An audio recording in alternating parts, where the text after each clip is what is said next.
आई भैया रउआ सबके बीच में एगो बेटी विवाह विदाई गीत गावे जाता नी। आशा और उम्मीद बा कि इहो गीत रउआ सबके पसंद आई और रउआ जरूर सुने और अपन प्यार दुलार आशीर्वाद दे। अपने ही घरवा के कवनो ही कोनवा में दे दा जगहिया थोरे हंसत खेलत मोरा जिंदगी के भैया बेचना देशवा के ओर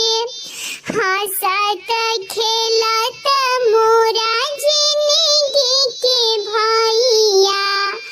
बेचना देशवा के ओर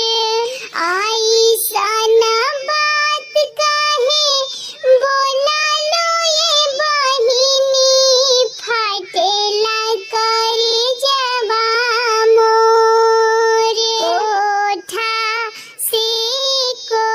कोठरिया ये बहिनी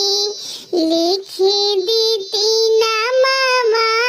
तोर इहे हावे विधि के विधानवा हो बहिनी कर जा